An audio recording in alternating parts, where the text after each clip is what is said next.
Good morning students. Differentiation topic आपला सुरू आहे बघा. त्याची पहिली एक्झरसाइज सुरू आहे. एक्झरसाइज कोणती? एक्झरसाइज 1.1. डिफरन्सिएशन टॉपिक आपण काय बघितले? त्याच्यामध्ये थेरम बघितला आहे चेन रूलचा. मग त्या चेन रूलचीच आपण एक्झाम्पल बघतोय, डेरिव्हेटिव्ह फाइंड करतोय चेन रूलचा यूज करून. मग काय काय दिले बघा याच्यामध्ये. आता क्वेश्चन 2 मला वाटते आपला सुरू आहे. क्वेश्चन 2 मध्ये काय सांगितले? Differentiate following functions with respect to x. Differentiate करायचं आहे आपल्याला विथ रिस्पेक्ट टू एक्स ना. मग त्याच्यातलं मला वाटतं एकच एक्झाम्पल मी घेतलेलं आहे. नेक्स्ट एक्झाम्पल बघूया आपण. मला वाटतं आता ठीक आहे, 3rd नंबरचं एक्झाम्पल बघूया आपण. काय आहे बघा त्याच्यामध्ये, लॉग tan x/2 दिलेलं आहे. तर याचं डेरिव्हेटिव्ह आपल्याला फाइंड करायचं आहे. Log tan x/2. मग आता अगोदर काय करावं लागेल? हे let y is equal to घ्यावं लागेल. Let y is equal to log of काय येणार? tan x/2 is equal to, sorry हे काय करायचं आपल्याला? Let y is equal to घेतला आपण लॉग ऑफ tan. हा y काय करायचा आहे आपल्याला? डिफरन्शिएट करायचा आहे विथ रिस्पेक्ट टू एक्स ना. म्हणजे मी इथं काय लिहिणार? Differentiate with respect to x. मग वायचं डेरिव्हेटिव्ह, लेफ्ट साईडला y आहे ना, वायचं डेरिव्हेटिव्ह काय येणार?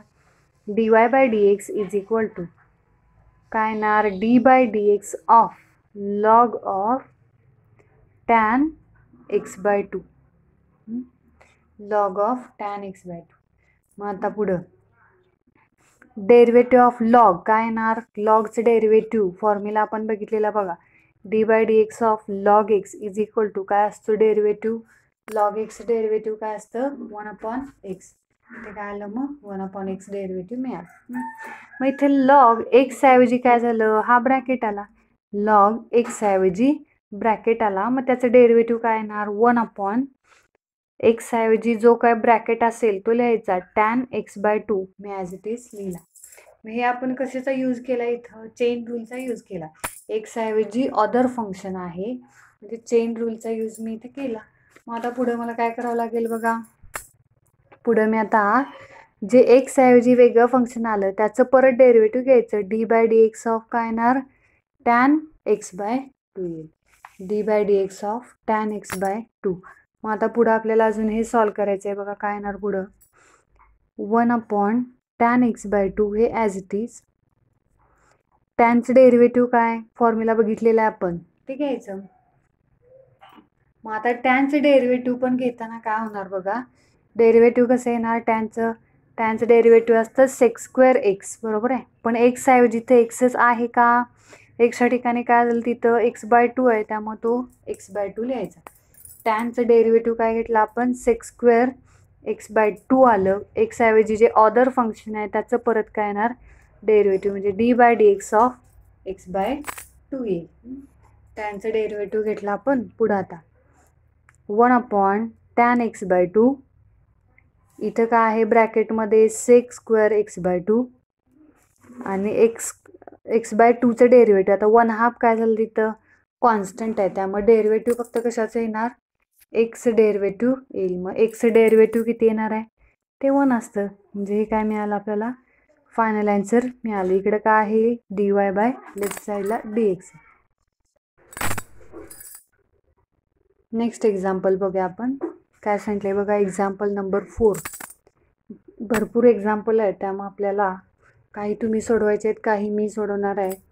अगोदर बऱ्यापैकी जी तुम्हाला सोडवता येतील अशी एक्झाम्पल मी ठेवते, बाकीचे मी सॉल्व करणार आहे. काय दिले बघा आता नेक्स्ट एक्झाम्पल. कॉट क्यूब आणि ब्रॅकेटमध्ये दिले लॉग x³. एक्सचा क्यूब आहे. लॉग एक्सचा क्यूब नाही, फक्त एक्सचा इथं क्यूब आहे. मग आता हे कसं सॉल्व होणार आहे बघा. याच्यामध्ये let y is equal to, नेहमी सुरुवात तीच येणार. Let y is equal to cot cube log x³. मग आता हा y आपण डिफरन्शिएट करतोय विथ रिस्पेक्ट टू एक्सनं. मग डेरिव्हेटिव्ह काय येणार yचं? dy/dx इज इक्वल टू कॉटचा क्यूब आहे. आता डायरेक्ट कॉटचं डेरिव्हेटिव्ह घ्यायचं आहे का? डायरेक्ट कॉटचं डेरिव्हेटिव्ह आपल्याला इथं घ्यायचं नाही आहे. काय करायचं आहे बघा आपल्याला? डेरिव्हेटिव्ह जे घ्यायचं आहे ते क्यूबचं पहिला घेतलं पाहिजे, नंतर कॉटचं डेरिव्हेटिव्ह येणार. मग मला आता सांगा इथं काय होणार, कॉट क्यूब आहे म्हणजेच एक्स रेस टू एनचा आहे का बघा फॉर्म्युला ॲडजस्ट होणार का इथं, एक्स रेस टू एनचा. मग एक्स ऐवजी अदर फंक्शन कोणतं आलं तर ते कॉट आलं. एक्स ऐवजी अदर फंक्शन जे येईल ते कोणतं येणार आहे, कॉट येणार आहे. त्यामुळे डायरेक्ट पहिला कॉटचं डेरिव्हेटिव्ह घ्यायचं नाही. इथे मी अगोदर असं लिहिणार d/dx of cot cube log x cube लिहिलं. मग आता पुढं कॉटचं डेरिव्हेटिव्ह न घेता आपल्याला त्याचा क्यूब जो आहे त्याचं डेरिव्हेटिव्ह घ्यावं लागेल. मग तिथं आपण कोणता फॉर्म्युला यूज करणार, एक्स रेस टू एनचा. एक्स ऐवजी कोणतं फंक्शन आहे इथं, कॉट हे फंक्शन आहे. मग एक्स रेस टू एनचं डेरिव्हेटिव्ह आपण काय घेतो, derivative of x race to n, n into x race to n minus 1 असं डेरिव्हेटिव्ह घेतो आपण, बरोबर आहे. त्यामुळे इथे डेरिव्हेटिव्ह काय येणार, मग आता याचं कॉटचा क्यूब आहे म्हणजे पहिला इकडे 3 एन म्हणजे पॉवर किती आहे 3, ती इथे मल्टिप्लाय होईल. आणि कॉटची पॉवर किती आहे 3 आहे, त्यातनं -1 होणार म्हणजे एन लिहिला मी, म्हणजे एन किती आहे 3, x race to n minus 1 म्हणजे कॉट रेस टू 3 मायनस 1 म्हणजे किती येणार 2 येणार. आणि लॉग एक्स क्यूब आहे. हे झालं. मग एक्स रेस टू एनचा फॉर्म्युला मी यूज केलेला आहे. त्यामुळे काय होणार बघा, आता एक्स रेस टू एनचा फॉर्म्युला यूज केला आहे, पण एक्स ऐवजी अदर फंक्शन कोणतं आलं तर कॉट लॉग एक्स क्यूब हे काय आहे अदर फंक्शन, आणि याचं डेरिव्हेटिव्ह आपल्याला परत घ्यावं लागेल. येते लक्षात. मग मी आता हे ॲज इट इज लिहिणार इथं 3 cot square log x cube into d/dx of, आता काय येणार कॉटचं डेरिव्हेटिव्ह घ्यायचं कॉट, आणि एक्स ऐवजी कॉट काय आहे तिथं, एक्स ऐवजी लॉग एक्स क्यूब आहे. लक्षात येते का, चेन रूलचा यूज करतोय आपण. एक्स ऐवजी अदर फंक्शन असणारच आहे प्रत्येक ठिकाणी. आता इथं कॉटचं डेरिव्हेटिव्ह घेताना एक्स ऐवजी अदर फंक्शन कोणतं आहे, लॉग हे अदर. मग आता कॉटचं डेरिव्हेटिव्ह आपल्याला घ्यावं लागेल, ते मी इथे लिहिणार. कॉटचं डेरिव्हेटिव्ह काय असतं, मायनस कोसेक स्क्वेअर एक्स, बघा d/dx ऑफ कॉट एक्स. कॉटचं डेरिव्हेटिव्ह काय असतं, मायनस कोसेक स्क्वेअर एक्स, ते मी इथे लिहिणार मायनस कोसेक स्क्वेअर. आता एक्स आहे का इथं, फक्त कॉट एक्स आहे का नाही आहे, कॉट नंतर जो काय ब्रॅकेट असेल तो आपल्याला घ्यावा लागेल. म्हणजेच काय येणार कोसेक स्क्वेअर आणि काय येणार लॉग एक्स क्यूब येणार. हे ते लक्षात, कोसेक स्क्वेअर आणि लॉग एक्स क्यूब, एक्स ऐवजी हा ब्रॅकेट आला. हे ते लक्षात. हे लिहिलं आपण डेरिव्हेटिव्ह कॉटचं, पण कॉटमध्ये अदर फंक्शन जे आलं ना त्याचं परत डेरिव्हेटिव्ह घ्यावं लागेल. d/dx ऑफ काय येणार अदर फंक्शन कोणतं तर लॉग एक्स क्यूब, हे काय आहे तिथं अदर फंक्शन आहे, त्याचं डेरिव्हेटिव्ह आपल्याला परत इथं लिहावं लागेल. मग मी आता पुढं काय करणार बघा, पुढं आता अजून 3 cot square log x cube minus cosec square log x cube, आणि लॉग एक्स क्यूबचा तर परत डेरिव्हेटिव्ह घ्यायचं. आता लॉगचं डेरिव्हेटिव्ह आपण कसं घेतोय, लॉगचा फॉर्म्युला काय आहे, d/dx of log x is equal to, इथं भेटलंय बघा आपण काय असतं ते 1/x. मग मी डायरेक्ट इथे डेरिव्हेटिव्ह लिहिणार 1/x म्हणजेच किती आहे इथं एक्स क्यूब आहे, त्यामुळे मी एक्स क्यूब लिहिला, पण इथं डेरिव्हेटिव्ह संपलेलं नाही आहे अजून, एक्स ऐवजी एक्स क्यूब आहे, तर त्या एक्स क्यूबचं डेरिव्हेटिव्ह परत लिहावं लागेल. म्हणजे मी काय लिहिणार परत, आणि d/dx ऑफ एक्स क्यूब लिहिणार. म्हणजे बघा आता काय येईल 3 cot square log x cube minus cosec square log x cube आणि 1/x क्यूब आणि 3x स्क्वेअर, सॉरी एक्स क्यूबचं डेरिव्हेटिव्ह किती येणार ते 3x स्क्वेअर. कोणता फॉर्म्युला यूज होणार इथं, एक्स रेस टू एनचा पॉवर किती आहे 3 आणि एक्स रेस टू 2 येणार. येते लक्षात. किती वेळा डेरिव्हेटिव्ह घ्यावं लागलं बघा आपल्याला, मला वाटते इथे एकदा डिफरन्शिएट केलं, इथं परत कॉट डिफरन्शिएट केला, लॉग डिफरन्शिएट केला आणि एक्स क्यूब, असं आपण 3 ते 4 वेळा डिफरन्शिएट करावं लागलं आपल्याला. येते लक्षात. आणि इतक्या वेळा डिफरन्शिएट करतोय आपण म्हणून तर याला काय म्हटलं जातं, चेन रूल असं म्हटलं जातं, ज्याच्यामध्ये आपण जास्त वेळा डिफरन्शिएट करू शकतो. येते लक्षात. आता नेक्स्ट एक्झाम्पल बघूया. एक्झाम्पल बरीच दिली आहेत या क्वेश्चनमध्ये. मला वाटते 28 एक्झाम्पल आहेत. आता एवढी आपल्याला घेणं पॉसिबल नाही आहे, पण मी जी टफ आहेत ती घेणार आहे. बाकी सगळे तुम्ही सॉल्व करायचे आहेत, असाइनमेंटला पण सॉल्व करायचे. बघा आता काय येणार आहे. नेक्स्ट एक्झाम्पल बघायचं आहे. नेक्स्ट एक्झाम्पल लिहिले कोसेक रूट कॉस एक्स.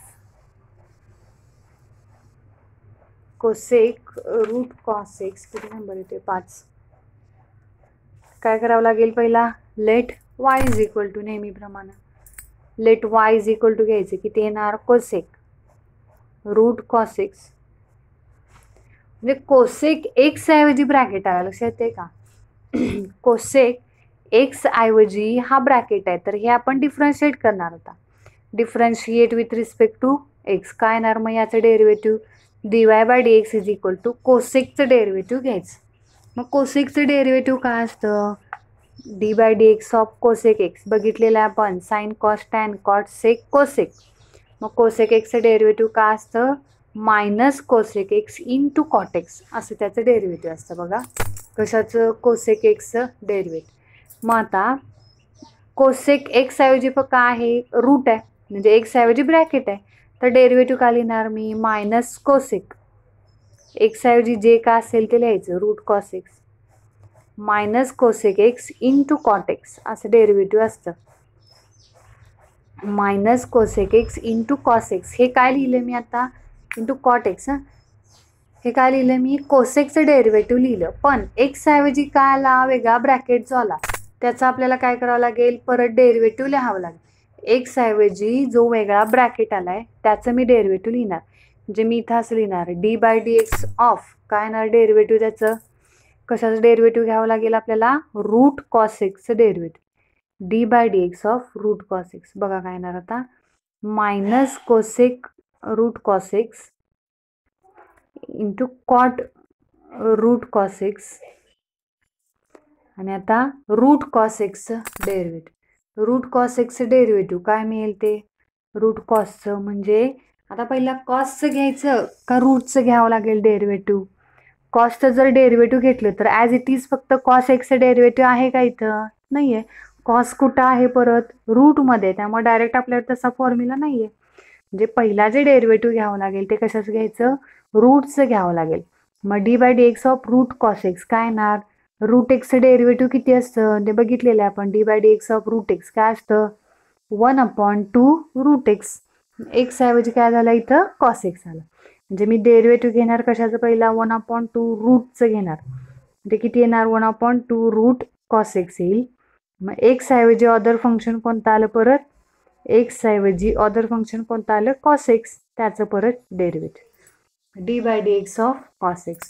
मग आता पुढे जायचं अजून ते कॉस एक्सचं डेरिव्हेटिव्ह आपल्याला घ्यावं लागेल. बघा काय येईल पुढं, minus cosec root cos x into cot root cos x 1/2 root cos x आणि या कॉसचं डेरिव्हेटिव्ह ऑफ कॉस एक्स ते काय असतं, ॲज इट इज फॉर्म्युला माहिती आहे सगळ्यांना, ते काय असणार आहे मायनस साइन एक्स झालं. पुढं आता नेक्स्ट एक्झाम्पल बघूया, एक्झाम्पल नंबर 6. याच्यामध्ये दिलेलं आहे e raise to 3 sine square x -2 cos square x. E raise to 3 sine square x आणि काय काय आहे बघा -2 कॉस स्क्वेअर एक्स. आता ईच्या रेज टू पॉवरला ही एवढी सगळी टर्म दिलेली आहे. मग आपल्याला काय करावं लागेल बघा, अगोदर let y is equal to e raise to 3 sine square x -2 cos square x. मग ई रेज टू एक्सचं डेरिव्हेटिव्ह फॉर्म्युला यूज होणार बरोबर ना, ईच्या रेज टू पॉवरला या सगळ्या टर्म्स आहेत. मग हे डिफरन्शिएट करायचं विथ रिस्पेक्ट टू एक्स ना. मग ई रेज टू एक्सचं डेरिव्हेटिव्ह काय असतं ते लिहायचं.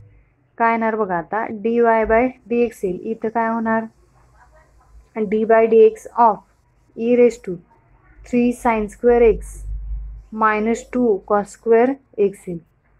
मग ई रेज टू एक्सचं फॉर्म्युला काय आहे डेरिव्हेटिव्हचा, तर derivative of e raise to x as it is काय असतं ई रेज टू एक्स असते. बघा फॉर्म्युला आठवते का बघा सगळ्यांना, derivative of e raise to x is equal to काय असतं ते, as it is e raise to x असते. त्यामुळे ते as it is e raise to x राहिला. मग इथं आता त्याचं डेरिव्हेटिव्ह पहिल्यांदा काय येणार, as it is e raise to जे काय असेल ते लिहायचं, 3 sine square x minus 2 cos square x. आता एक्स ऐवजी जी टर्म होती ती सगळी टर्म आपण ॲज इट इज लिहिली, पण आपल्याला अजून पुढे काय करावं लागेल, एक्स ऐवजी जी अदर टर्म आलेली आहे त्या टर्मचं डेरिव्हेटिव्ह घ्यावं लागेल. किती येणार ते, 3 sine square x minus 2 cos square x असेल. येते लक्षात, 3 sine square x minus 2 cos square x. मग या दोन टर्मचा आपल्याला परत डेरिव्हेटिव्ह घ्यावा लागेल. म्हणजे मी काय करणार बघा आता, e raise to 3 sine square x minus 2 cos square x हे ॲज इट इज. आता ब्रॅकेटमध्ये दोन टर्म आहेत, दोन्हींचं परत डेरिव्हेटिव्ह. आता ते घेताना पण काय होणार आहे बघा, फक्त as it is sine x आहे का, 3 काय कॉन्स्टंट आहे, तो मल्टिप्लाइड कॉन्स्टंट आहे, तो ॲज इट इज राहील 3. पण साइन स्क्वेअर एक्स आहे, फक्त साइन एक्स आहे का, डायरेक्ट साइनचं डेरिव्हेटिव्ह कॉस लिहायला नाही. आता साइनचा पण स्क्वेअर आहे, त्यामुळे त्याचं डेरिव्हेटिव्ह कसं येणार परत, एक्स रेस टू एनच्या फॉर्म्युलानुसार. मग एक्स रेस टू एनच्या फॉर्म्युलानुसार साइन स्क्वेअर आहे, तर काय करावं लागेल, त्याचं डेरिव्हेटिव्ह 2 जो आहे तो इकडे मल्टिप्लाय होईल, आणि साइन 2 रेस टू पॉवर 2 आहे ना, त्यातनं -1 केला म्हणजे पॉवर किती राहिली, 1 राहिली, 2 साइन एक्स. आणि d by d x of, आता फॉर्म्युला कोणता यूज केला आपण, एक्स रेस टू एनचा, d by d x of x race to n is equal to काय लिहिला आपण, n into x race to n minus 1. हां, मग एन म्हणजे किती आहे, 2 आहे, त्यामुळे तो 2 साइन एक्स आला. पण डेरिव्हेटिव्ह परत कशाचं येणार मग, आणि साइनचं derivative d by d x of sine x minus. तसं आता इथे काय होणार बघा, 2 मल्टिप्लाय तो ॲज इट इज कॉस स्क्वेअरचं डेरिव्हेटिव्ह, ते काय होणार, इथं पण एक्स ऐवजी काय आहे, कॉस एक्स आहे, मग त्याचा स्क्वेअर, त्यामुळे 2 मल्टिप्लाय होईल, आणि इथे काय येणार, 2 कॉस एक्स येईल. आणि मग d by d x of परत डेरिव्हेटिव्ह कशाचं येणार, कॉस एक्सचं डेरिव्हेटिव्ह येईल. म्हणजे बघा आता काय येणार, e raise to 3 sine square x minus 2 cos square x ब्रॅकेटमध्ये 3 इंटू 2 पाहिजे तर 6 साइन एक्स. मग साइनचं डेरिव्हेटिव्ह माहिती आहे सगळ्यांना काय आहे, साइनचं डेरिव्हेटिव्ह काय असतं, कॉस एक्स, ते cos x as it is येईल मायनस. हा 2 इंटू 2 किती येणार, 4 कॉस एक्स, आणि कॉसचं डेरिव्हेटिव्ह किती ते असतं मायनस साइन एक्स, ते मी इथे लिहिलं. या कॉसचं डेरिव्हेटिव्ह आणि या साइनचं डेरिव्हेटिव्ह, साइनचं डेरिव्हेटिव्ह कॉस आणि कॉसचं डेरिव्हेटिव्ह मायनस. हेच काय झालं, e raise to 3 sine square x minus 2 cos square x 6 sine x cos x, आणि हे मायनस आणि हे मायनस काय होईल, प्लस होईल, 4 मल्टिप्लिकेशन येणार sign x into cos x. आता आपण या दोन्हींचे ॲडिशन पण लिहू शकतो पुढे, म्हणजे किती येईल, e raise to 3 sine square x minus 2 cos square x, आणि या दोन्हींचे ॲडिशन साइन एक्स आणि कॉस एक्स आहे ना, 6 + 4 किती येईल, 10 sine x into cos x, असं आपल्याला लिहिता येईल. येते लक्षात, एक्सपोनेन्शियल जरी असेल आणि एक्स आहे तिथं अदर टर्म जर असेल तर त्याचे डेरिव्हेटिव्ह आपल्याला घेता येईल. हां, तर नेक्स्ट एक्झाम्पल बघूया आपण. नेक्स्ट एक्झाम्पल,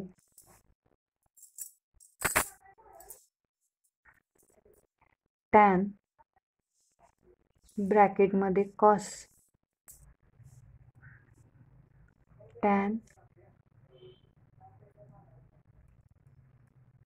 ब्रॅकेटमध्ये कॉस आणि परत sine x.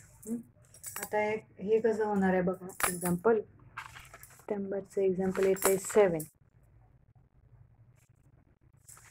Late y is equal to, सुरुवात आहे तीच येणार आहे, प्रत्येक एक्झाम्पलची सुरुवात लेट वायनच असेल. Let y is equal to tan cos sine x.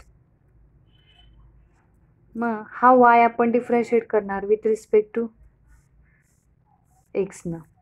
मग वायचं डेरिव्हेटिव्ह काय येणार, d y by d x is equal to. आता टॅन एक्स ऐवजी काय आहे बघा, हा ब्रॅकेट आहे, दिसते सगळ्यांना, एक्स ऐवजी ब्रॅकेट आहे, अदर फंक्शन आलं ना तिथं टॅन आणि तो ब्रॅकेट आला, तर टॅनचं डेरिव्हेटिव्ह आपण घेताना कसं घेणार, टॅनचं डेरिव्हेटिव्ह काय असतं, टॅनचं डेरिव्हेटिव्ह सेक स्क्वेअर एक्स असते. मग सेक स्क्वेअर इथं पाहिजे तर पहिला डी बाय डी एक्स आपला टॅन कॉस आणि साइन एक्स. मग टॅनचं डेरिव्हेटिव्ह काय असतं, सेक स्क्वेअर. मग एक्स ऐवजी जे का असेल ते परत इथं ब्रॅकेटमध्ये लिहायचं. काय आहे एक्स ऐवजी, कॉस साइन एक्स. हे परत काय आहे, एक्स ऐवजीची टर्म. लक्षात आहे, टॅनचं डेरिव्हेटिव्ह आपण घेतलं सेक स्क्वेअर आणि मग कॉस साइन एक्स येईल. मग एक्स ऐवजी इथं अदर फंक्शन कोणतं आहे, कॉस साइन एक्स. मग परत त्याचं derivative d by d x of cos आणि साइन एक्स. पुढं आता हे कसं सॉल्व्ह होणार बघा. पुढं हे sec square cos sine x as it is. परत इथं आता डेरिव्हेटिव्ह घ्यावं लागेल. कशाचं डेरिव्हेटिव्ह घेणार आपण, कॉसचं डेरिव्हेटिव्ह घ्यायचं. कॉसचं डेरिव्हेटिव्ह एक्स आहे का तिथं, एक्स ऐवजी अदर फंक्शन आलं त्यामुळे काय येणार, कॉसचं डेरिव्हेटिव्ह काय असतं, मायनस साइन एक्स असते. मग मायनस साइन एक्स ऐवजी जे काय असेल ते लिहायचं. म्हणजे किती येणार, परत मायनस साइन एक्स येणार. लक्षात येते, कॉसचं डेरिव्हेटिव्ह मी लिहिलं मायनस साइन, पण एक्स ऐवजी जी अदर टर्म होती,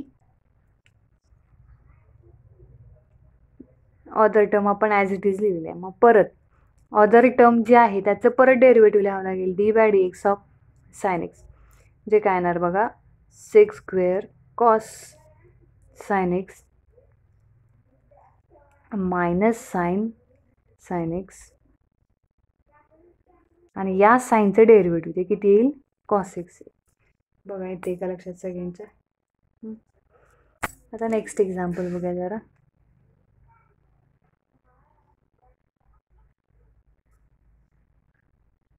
साइन रूट साइन परत रूट एक्स. साइन एक्स ऐवजी काय झालं बघा, हे रूट आलं. लक्षात येते का, let y is equal to लिहावं लागेल, let y is equal to sine root x. मग एक्स ऐवजी अदर टर्म कोणती आली इथं, ते रूटमध्ये जे काय आहे ते काय आहे, अदर टर्म आपल्याला मिळालेले. हा वाय आपण डिफरन्शिएट करणार with respect to x. D y by d x is equal to d by d x of sine root sine आणि रूट एक्स. मग आता डेरिव्हेटिव्ह घेणार आपण कशाचं, तर या साइनचं डेरिव्हेटिव्ह. पण एक्स ऐवजी अदर टर्म कोणती येणार, रूटमध्ये जी काय आहे ती अदर टर्म येईल. म्हणजे साइनचं डेरिव्हेटिव्ह माहिती आहे आपल्याला सगळ्यांना काय असतं, ते कॉस. बरोबर आहे, साइन एक्सचं डेरिव्हेटिव्ह कॉस एक्स असतं. पण साइन एक्स ऐवजी जे काय असेल ते लिहावं लागेल. एक्स ऐवजी जो काय रूट असेल तो मी लिहिलेला आहे. बरोबर आहे, मग साइनचं डेरिव्हेटिव्ह लिहिलं मी कॉस आणि हा रूट. पण d by d x of x ऐवजी अदर फंक्शन कोणतं आलं ते सगळं लिहावं लागेल, रूट साइन रूट एक्स. मग आता पुढं काय येणार, cos root sine root x. या रूटचा आता डेरिव्हेटिव्ह, साइनचं डेरिव्हेटिव्ह घेता येणार आहे का लगेच, नाही. कशाच डेरिव्हेटिव्ह घेणार आपण, रूटचं डेरिव्हेटिव्ह घेणार. मग रूटचं डेरिव्हेटिव्हचा फॉर्म्युला काय, 1/2 रूट. रूटमध्ये जे काय असेल ते लिहायचं, route sine root x.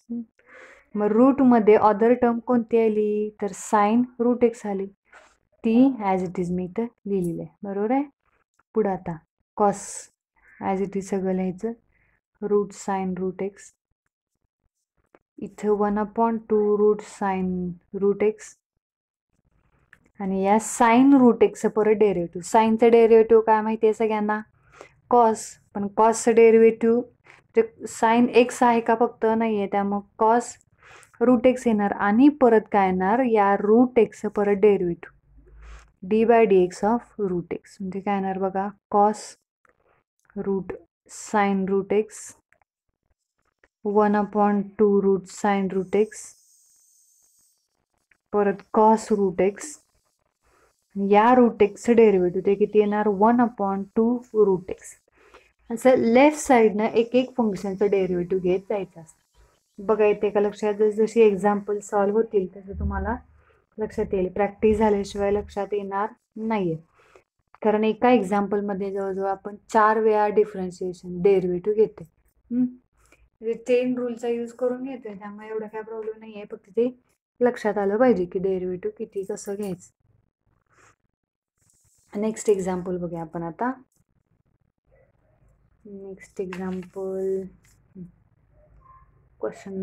Example number 9.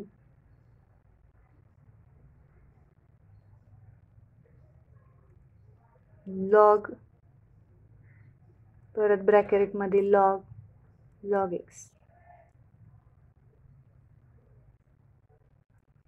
याचा स्क्वेअर. आता काय येणार, let y is equal to जे काय असेल ते लिहायचं. हा एक लॉग, परत दुसरा लॉग एक्स. हा y आपल्याला डिफरन्शिएट करायचा आहे विथ रिस्पेक्ट टू एक्स ना. आता yचं डेरिव्हेटिव्ह बघा कसं येईल. डिफरन्शिएट म्हणजे काय येणार इथं, dy by dx. dy by dx is equal to d by dx of, हा स्क्वेअर ब्रॅकेट येईल, लॉग एक्स चा स्क्वेअर येईल. एकदम इंटरेस्टिंग एक्झाम्पल आहे. बघा काय येणार आहे आता. बघा लक्षात येते का, पहिला हा सगळा स्क्वेअर ब्रॅकेटचा स्क्वेअर आहे, बरोबर आहे. या ब्रॅकेटचा स्क्वेअर आहे, त्यामुळे पहिला जे आपण डेरिव्हेटिव्ह घेणार ते कशाचं घेणार, ब्रॅकेटचं डेरिव्हेटिव्ह घेणार. म्हणजे एक्स स्क्वेअरचं डेरिव्हेटिव्ह जसं घेतो आपण तसं काय होणार, एक्स स्क्वेअर ऐवजी ब्रॅकेट आहे तर एक्स स्क्वेअरचं डेरिव्हेटिव्ह काय लिहितो आपण, 2x. म्हणजे इथे काय येणार 2 आणि ब्रॅकेट येणार लॉग एक्स. एक्स स्क्वेअरचं डेरिव्हेटिव्ह घेते त्याप्रमाणे मी इथं त्या ब्रॅकेट स्क्वेअरचं डेरिव्हेटिव्ह 2x असं लिहिलं, पण एक्स ऐवजी जे काय आलेलं आहे त्याचं परत डेरिव्हेटिव्ह लिहायचं लॉग एक्स. बघा आता कसं येणार पुढं. हा पहिला ब्रॅकेट आता ॲज इट इज लिहायचा, 2 लॉग एक्स. इथं या लॉगचं डेरिव्हेटिव्ह आणि हा ब्रॅकेट.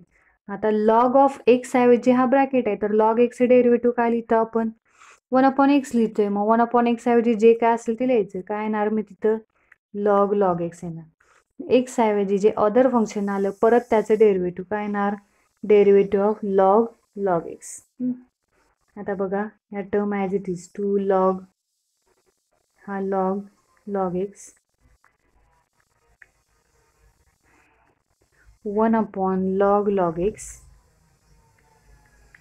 परत या लॉग एक्सचं डेरिव्हेटिव्ह. इथं पण हा लॉग आहे आणि एक्स ऐवजी हा ब्रॅकेट आहे, तर काय येणार, लॉगचं डेरिव्हेटिव्ह 1/x. एक्स ऐवजी जे काय असेल त्याचं डेरिव्हेटिव्ह लिहायचं.